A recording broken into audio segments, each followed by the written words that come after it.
What is up, you guys? So tonight we're going to be going over the new OLED Scarlet and Violet exclusive Switch. I got this on pre-order, and I just kind of want to go through and open it with you guys and do a candid review of what I think of it. All right, so let's take a look at this bad boy. Overall, love the box artwork so far, highlighting Miraidon and Koraidon. But yeah, let's get into it. We're not here for the box. We're here for what it actually looks like. So it's just your standard prongs at the top here. Get these open, lay it flat, and let's check it out. Okay, wow. That looks really, really good.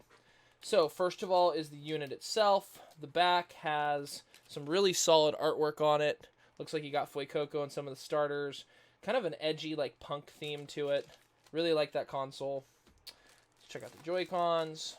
Joy-Cons, also really nice. Really nice quality, actually. Looks like it has the Scarlet and Violet sigils on it. Really like those as well. Those are solid. We'll put it all together as well. Next, the highlight. So there's some paperwork in here, but we're going to ignore that for now. The highlight of this whole thing, for me, one of the reasons why I got this, is the docking station itself. So let's get this open. Take this all the way out here. Wow. Okay. So this is incredible. I don't know if you guys can see this, but there's some pattern and etch work on each of the legendaries. So there's kind of a diamond cross etching and then a vertical lines on the Miraidon.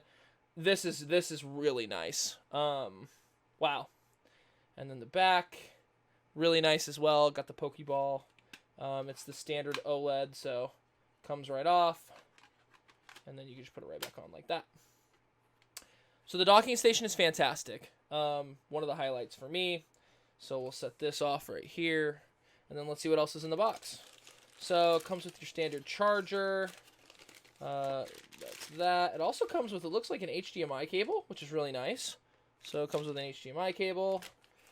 And then it looks like, wow, okay, so they have the styled wrist wraps too.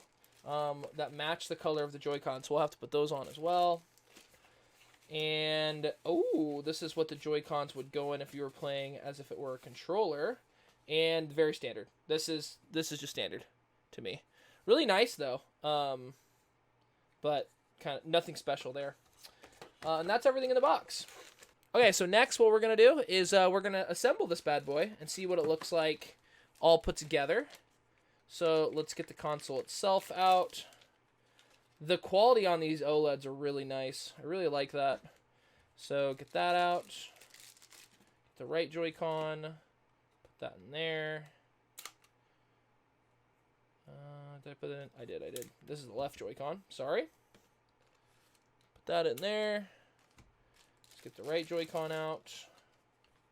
Put that in there. Let's take a look at that. So that's what it looks like. Pardon my face. And here's what it looks like with the Joy-Cons attached. Really pretty. Really like this design. They did a really good job with this, actually. I'm not going to put the wrist wraps on yet. I want to see what it looks like in the console itself. So here's the top-down view, which is not nearly as pretty as what you're about to see, which is what it would look like if it was in the console.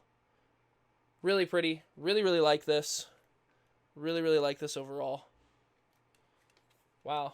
That's something else, guys. Yeah, so that's what it looks like. Let's check. I don't think it comes with a memory stick, but we're going to check anyway. This should be just, like, able to pop out, right? Yeah. Okay, no memory stick, but you can insert a memory stick there. So I'm going to take the one from my old OLED and put that in there so I have my Legends of Arceus. This is like metal. This is really nice. Let's see if it has any power.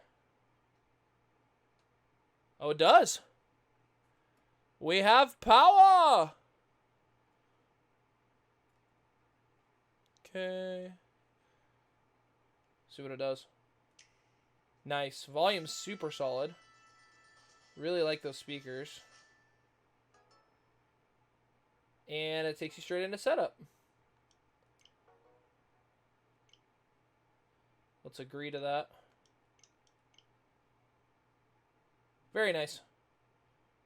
So now it's just going to search for networks and try to get set up, and it's going to show you all that. But yeah, so overall, really like this, actually. I think that this is very much worth it. I think this is a collector's item for sure. If I was going to rate it out of 10, I really like this. It's super high quality. They kind of thought of everything. I'm going to give this an 8.8 out of 10. I don't think it's perfect, obviously, but I actually really like this. I think that if they would have done something with the controller itself, this guy right here, this would bring it to a 10. If this had some kind of artwork on it, or it was a little bit more like pro forming, right? Like, it's just not the same ergonomics as the pro controller. It's close, but not quite. That would bring it to a 10. So overall, really like this. If you can get your hands on it for MSRP, I certainly would, especially if you don't have an OLED yet. But yeah, so that is the new Scarlet and Violet Switch. I hope you guys enjoyed this review. If you did, like and comment below or subscribe to the channel. I typically do reviews of all of the new hardware I buy. And I hope you guys enjoy Scarlet and Violet. Talk soon.